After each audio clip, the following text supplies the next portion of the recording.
Bom dia a todos, então.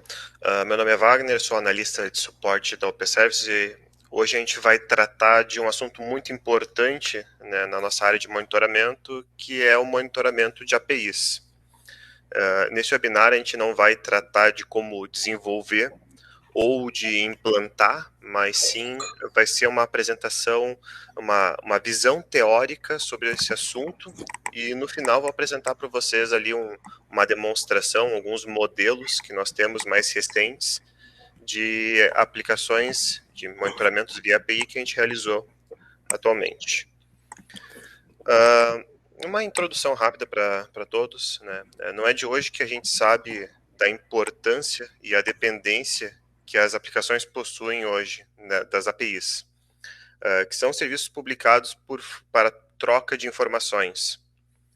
Em alguns casos, a API ela é tão importante quanto a própria aplicação, como no caso o Google Maps, né?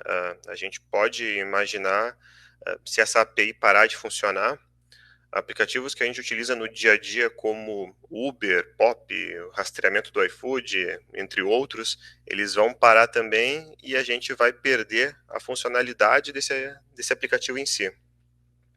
E devido a essa importância, é preciso a gente ter um monitoramento mais efetivo e em tempo real. E a gente consegue, dessa forma, facilmente monitorar via API sistemas operacionais, servidores de aplicação e dentre outros tipos de serviços. Mas um dos grandes desafios que a gente tem na TI hoje, quando a gente fala sobre web services, é monitorar o status e o funcionamento, né? Recebendo os alertas de erros, indisponibilidades e conseguindo puxar esses dados e transformar em informação. E para isso a gente precisa utilizar, né, a gente já está podendo utilizar agora as APIs, né, que eu vou apresentar para vocês, que é um modo muito mais fácil e prático da gente conseguir toda essa informação que a gente precisa.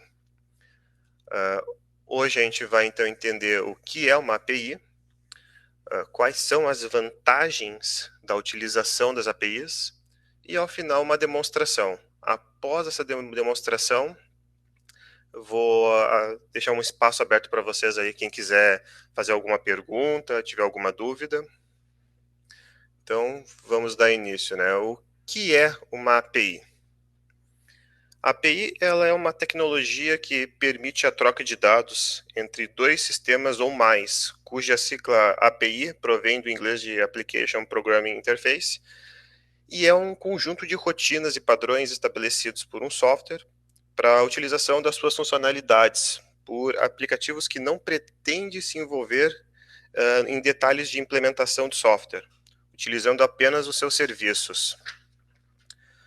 De modo geral, a gente pode entender que a API ela é composta por uma série de funções acessíveis somente por meio de programação e que permitem utilizar uma característica do software menos evidente para o utilizador tradicional. Posso dar como exemplo um software de Service Desk, que possui uma grande quantidade de funções, né, de APIs, e que permitem a softwares como o nosso Opemon acessar diversas informações que para um gestor seria mais custoso obter indo através do banco de dados, tudo. Ele tem uma entrega muito mais rápida dessa informação. Então, como é que eu posso botar para vocês? Os autores dos softwares, eles geram essas APIs, né, para estender funcionalidades dos programas. Então, a fim da gente não ter que ir fazer consulta e perder muito tempo, a gente consegue acessar via API, ter uma série de vantagens que eu vou apresentar agora na frente para vocês, e conseguir ter um custo menor. Quais são os tipos de monitoramento API que a gente tem atualmente, né? Nós temos o API REST, o Socket e o WebSocket, via GET ou POST. Então, o API REST, né, para começar, a gente pode falar que esse API REST ele é uma solução que resume um conjunto de boas práticas para a API que realiza requisições via HTTP. Ele realiza criação, leitura, atualização e exclusão dos dados no servidor, em aplicações web.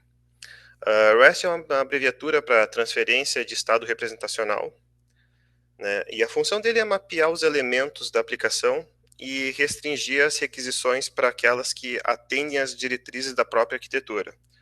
No caso, o API REST é uma API que ela apenas recolhe informações que são informadas pelo software específico. E a REST ele tem as restrições que determinam algumas regras. No caso, a aplicação no servidor, no cliente deve ser... A aplicação no servidor e no cliente eles devem estar separadas. As requisições devem ser feitas de forma independente, executando as ações de forma individual. A API deve utilizar o cache para evitar chamadas recorrentes no servidor.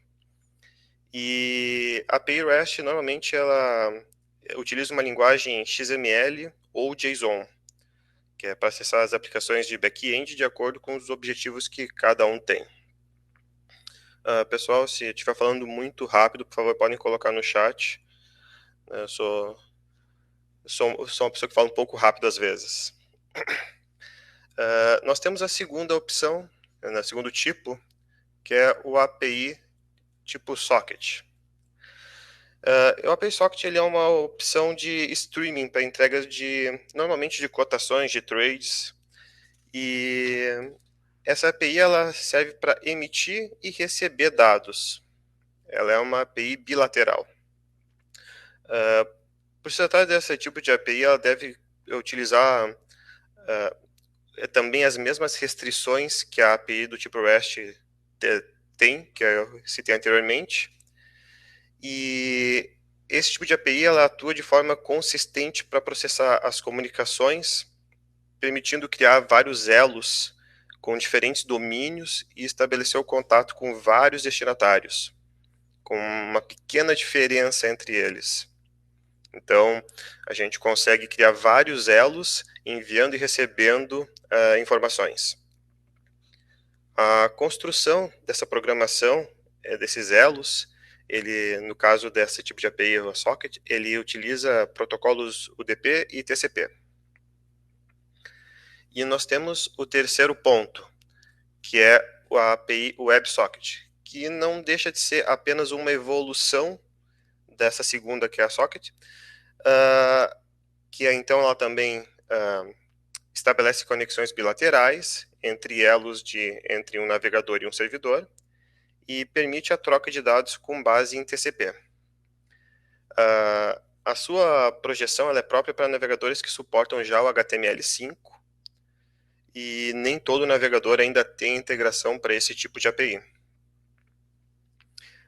Por isso, então, é necessário uma arquitetura, para ele funcionar, é necessário ter uma arquitetura que possa receber uma alta concorrência com baixo desempenho, né? Normalmente desenvolvido para quem tem um I/O sem bloqueio ou é desenvolvido por encadeamento.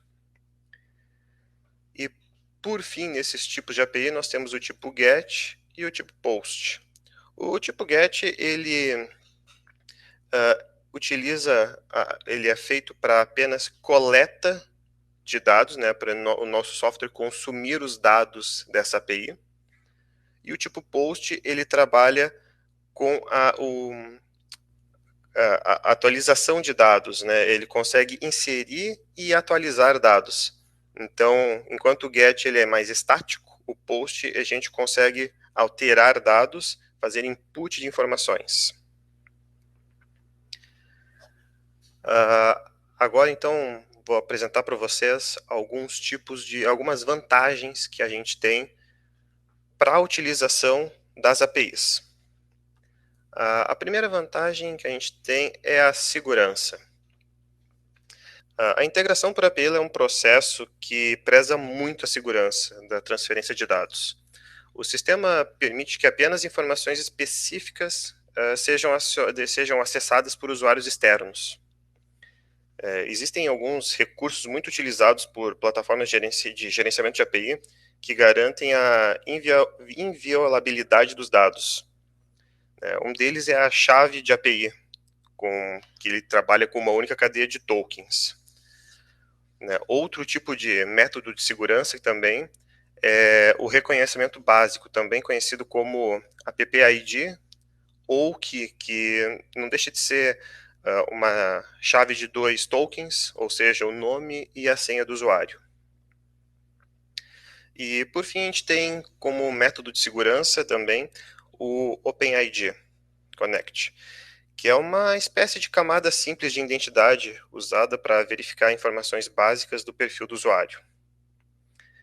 E, além dessas proteções, as APIs contam com sistemas que identificam tanto as vulnerabilidades como os vazamentos de dados, né? Algo que um plugin simplesmente não conseguiria fazer. Uma API ela tem toda uma base de segurança a mais. Nós temos também, então, como uma outra vantagem, a redução do volume de dados. Uma API ela consegue canalizar os dados de uma integração por trabalhar de uma maneira pontual. Então, dessa forma, a gente consegue acessar informações necessárias entre as aplicações e restringir as que não têm utilidade para um projeto específico. Né? Em vista disso, a gente ganha uma otimização do sistema.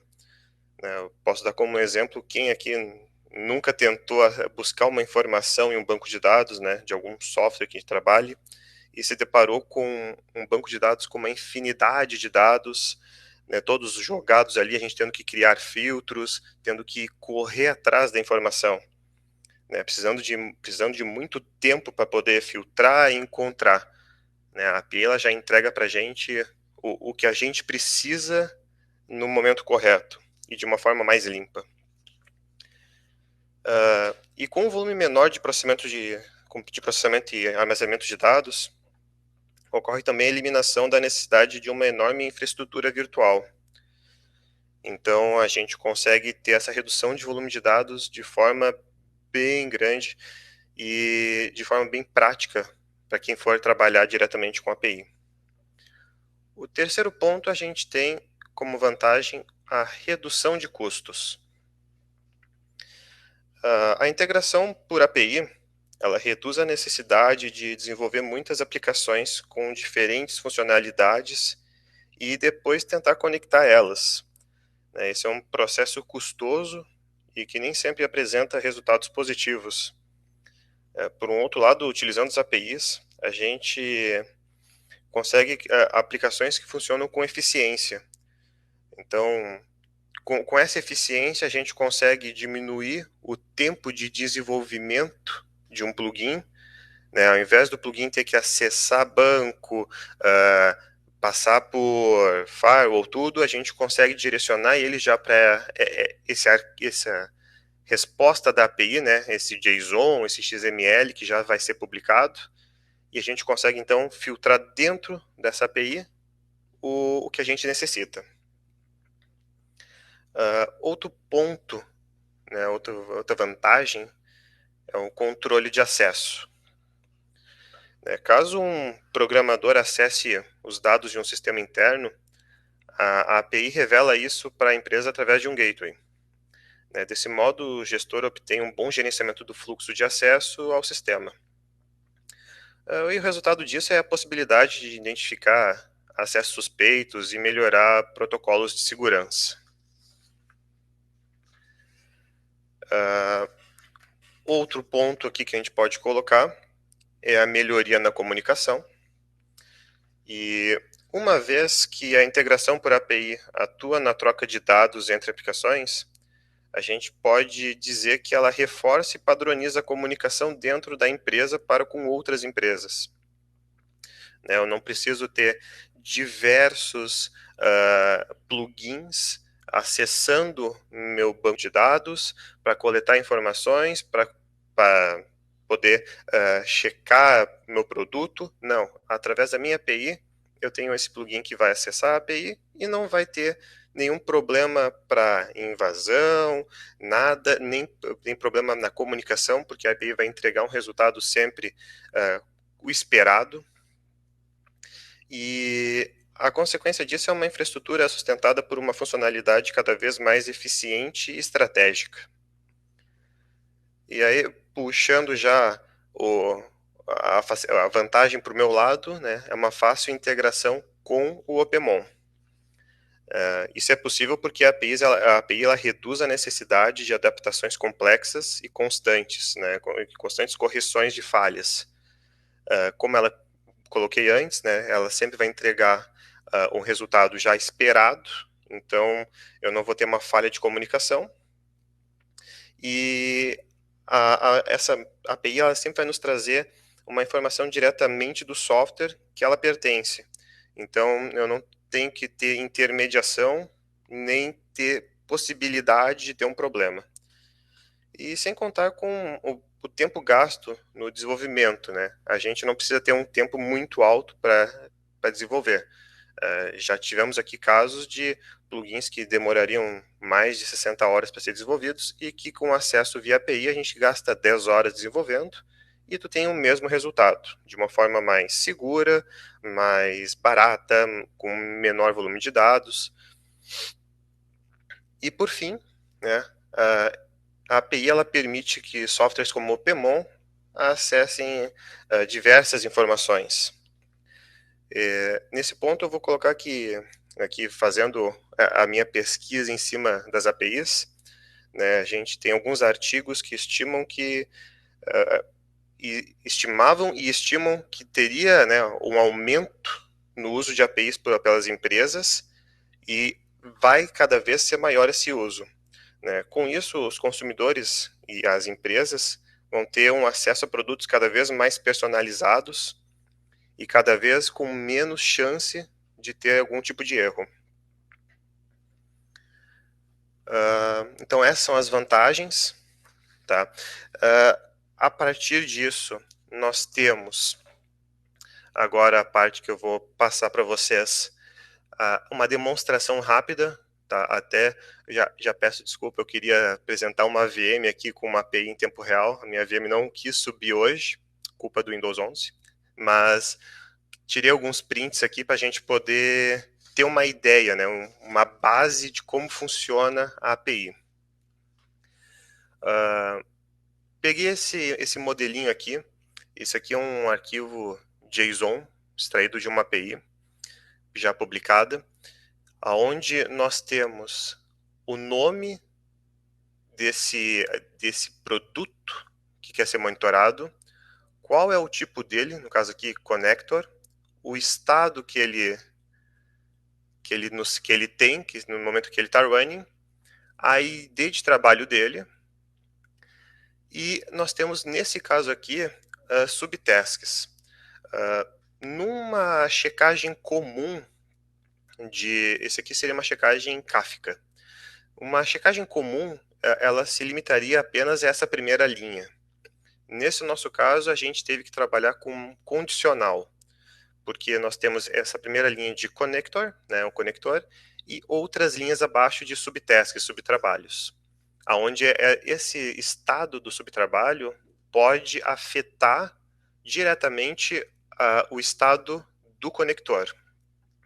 Então eu trouxe para vocês aqui um trecho do que foi desenvolvido pela nossa equipe de produto, mostrando o que foi feito em termos de condicional, né, para poder fazer funcionar de forma correta e conforme o cliente gostaria. Então, o nosso conector, ele estando running, e as tasks todas abaixo estando running, nós teremos uma resposta ok. Caso o conector esteja running, mas alguma das tasks abaixo estiver pausado, ele vai desconsiderar que o conector estava running e vai nos trazer, na nossa status grid do OPMON, um warning.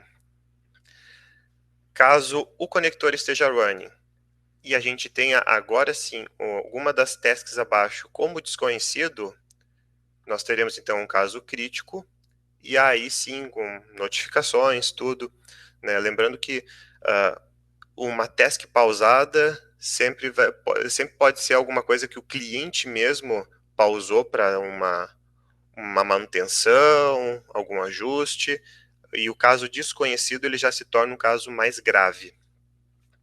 E abaixo nós temos aqui um conector running e uma task com falha. Então ele vai nos trazer um critical, né? Eu não posso ter o Windows funcionando e o Explorer com erro, né? O Explorer vai afetar a funcionalidade do Windows. Então, ele vai nos alarmar um critical. E abaixo, simplesmente já seguindo a ideia do conector, né? Se ele tiver pausado, não importa se todas as tasks estiverem ok, ele vai nos trazer um warning. Se desconhecido ou crítico, ele vai nos trazer critical já, independente de qualquer estado que esteja ou que vai estar a task, a subtask. Abaixo também aproveito para mostrar para vocês como é que ele é quebrado aqui, como é que ele é definido dentro do Opemon.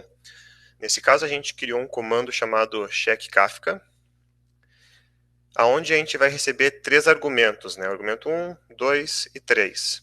Sendo o argumento 1 o link, o host, onde será acessado esse arquivo. Normalmente as APIs, elas recebem, como é que eu posso falar? O software, ele passa todos os resultados das APIs dentro de um host único, né? Nesse caso aqui,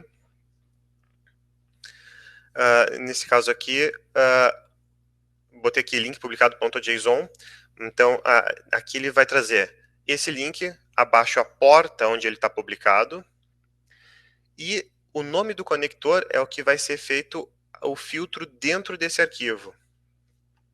Então, voltando aqui ao ponto anterior, esse arquivo ele tem diversos conectores dentro dele, mas nesse caso ele vai estar filtrando por Prisma, Connect, Sync File, Produto. E vai trazer então o resultado dele e a condição dele abaixo. Então, só para vocês terem uma ideia de que a gente consegue, mesmo tendo feito esse plugin para esse conector específico, a gente consegue especificar para vários outros, né, botar para vários outros tipos. E, por fim, só me apresentar para vocês como é que ele seria recebido na nossa status grid, né? O conector, como ele está running e as suas subtasks também estão running, então todos os estados running. Caso ele tivesse com alguma delas pausada, aqui a gente estaria com uma advertência dizendo que alguma delas não está running, ia dizer estado running, e eu mostrando qual o conector que é not running. A princípio seria essa a nossa ideia assim, de demonstração, para vocês terem uma base, uma ideia. E aí eu já coloco agora o ponto, se vocês têm alguma dúvida, alguma ideia. Eu vi que o Ednilson colocou o endpoint da API no acaso. Sim.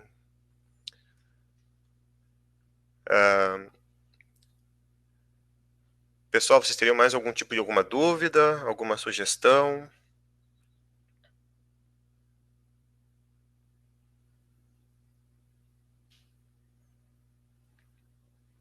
E sempre lembrando que as APIs, elas normalmente são liberadas dentro de XML ou de um arquivo JSON, e que a estrutura dela pode ser muito diferente uma da outra, né?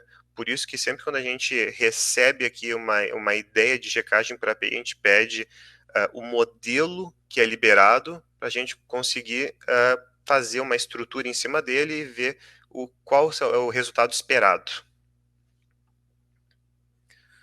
Deixa eu verificar aqui. Mas a API existe na camada WCF para integração? Não sei te informar isso, mas posso pesquisar aqui e te passo isso aqui por e-mail.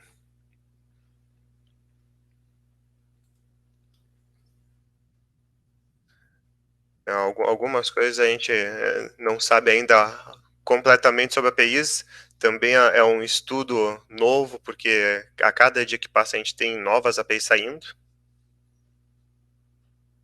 Wagner, parabéns pela apresentação, bem interessante. Eu vou, enquanto o pessoal vai perguntando algumas coisas ali no chat, daí eu já te faço uma pergunta. Primeiro, acho que é bem importante essa monitoração de APIs, né? Principalmente para os clientes que desenvolvem aplicações internas ou para o público final e acabam lidando com diversas APIs hoje em dia, né? Então é importante ter essa monitoração para ter agilidade na encontrar resposta. A gente também está desenvolvendo um serviço de BI, na implementação de BI nas empresas, e a gente coleta informações e faz conexões com APIs. Então, essa monitoração também é importante para que os dados estejam sempre atualizados, né? Então, é bem importante. Que exemplos tu tem aí de monitorações que a gente faz em alguns clientes aí, só para tangibilizar aí para o pessoal, além dos que tu já explicou, assim, o que tu pode me dizer aí? Eu coloquei agora essa aqui, que é a checagem via Kafka, né, que o nosso cliente utiliza, um dos nossos clientes utiliza. A princípio eu peguei só essa, porque nós temos algumas outras que são um pouco mais complexas, então não queria expor elas via uma VM aqui, mas aí tive essa quedinha, esse problema. Mas a gente pode fazer de todo tipo de checagem via API, apenas tendo o endereço, né, e qual o conector ou qual a tarefa que deseja que seja monitorada. Uhum. Acho que qualquer tipo de aplicação que usa integrações acaba lidando com APIs, né? O cliente usa algum tipo de RP, como TOTOS, SAP, vai utilizar de alguma forma e seria importante monitorar. Service Desks também, né? Acho bastante importante. Então, tem diversos... A gente tem bastante cliente da área da saúde também, integração com APIs aí que liberam esse tipo de informação. Então, acho que as possibilidades são infinitas quase, né? Exatamente. Até porque todas as APIs basicamente trabalham praticamente da mesma forma, né? Então é mais entender quais são as regras da monitoração e ir atrás para fazer a monitoração, correto? Exatamente, via API a gente consegue fazer monitoramento de Service Desk em cima de chamados novos, analista que consiga prática. Bacana. Eu vi aqui a resposta do Ednilson aqui. Tiago, anotei seu e-mail e acredito que é isso.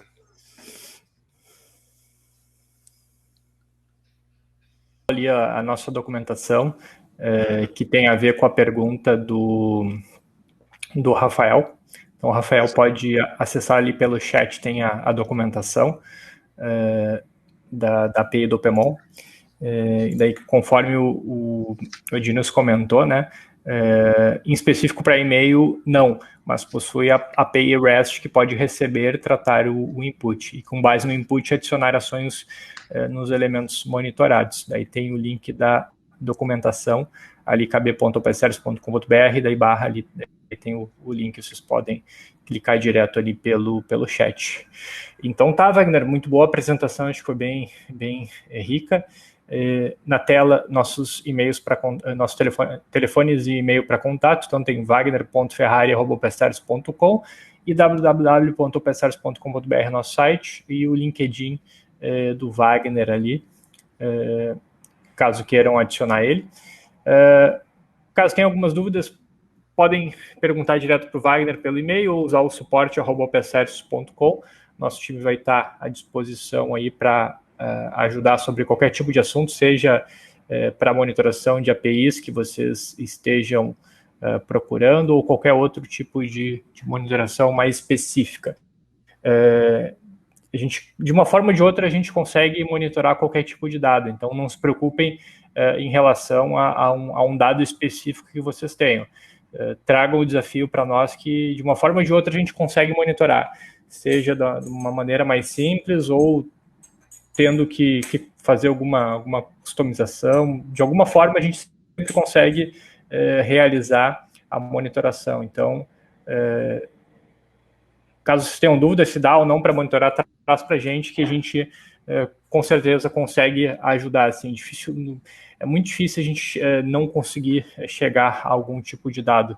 Então, de uma forma ou de outra, isso acaba sendo monitorado.